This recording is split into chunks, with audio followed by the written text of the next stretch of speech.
Assalamualaikum warahmatullahi wabarakatuh. My name is Nadine Zahira Afgani. I am from Diponegoro 1 Senior High School, and today I'm going to talk about how does a pandemic change our lives.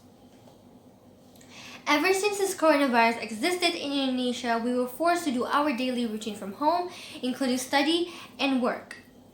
As students, lots of changes have happened to us due to this pandemic. The first one is the changes that occur at home. Often when we get bored, especially on weekends, we can only lay in bed and play with our cell phones all day because we cannot go outside. We cannot meet our friends, we cannot go to the mall, we cannot do fun things outside.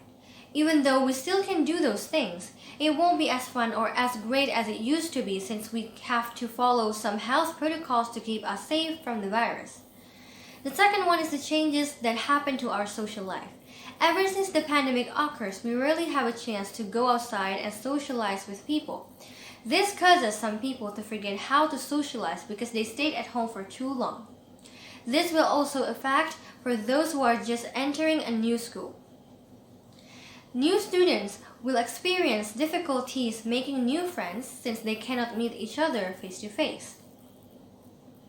Lastly, I want to talk about one of the impacts of the pandemic that really changed our lives, especially as students. Namely, the learning method. The worldwide and deadly impact of the pandemic forced every student, not just in Indonesia, to study at home. We used to do face-to-face studying session with the teachers and with our friends at school, but since we cannot go outside, we have to do the studying sessions virtually using our phones and laptops.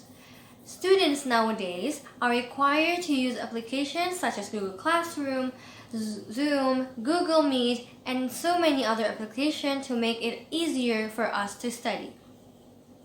This will lead into some difficulties for those who don't have the facilities, such as laptops, smartphones, or Wi-Fi, since basically this new learning method depends on our internet, and not everyone has a good internet quality at home.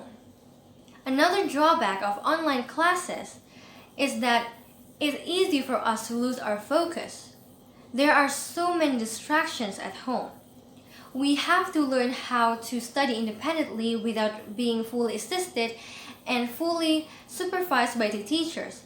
Also, we have to learn how to manage our time. Time to study, time to play, and time to sleep. All in all, this pandemic does changes lots of aspects in our life. Some changes might not be preferred by most people, like the things I have mentioned. But however, at the end, we have no choice but to adapt to it. By accepting these changes, we would feel easier to get through all of this. In this pandemic, we have to take care of our health, physically and mentally. If we somehow overthink or stress out, maybe because our homeworks, our antibodies will decrease and the virus will easily infect us, and we won't let that happen. We have to take it easy. We got this. There are so many things that we can do when we are bored at home, such as read books, watching movies, exercising, and many other fun things.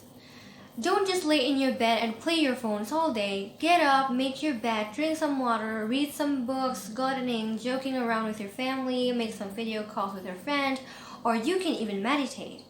The point is, do things that you like and make yourself as comfortable as you can at home. Because unfortunately, we have to stay at home until coronavirus disappears, which we don't know when. So that's all for my speech. I hope you all have learned something new from my speech and enjoyed it.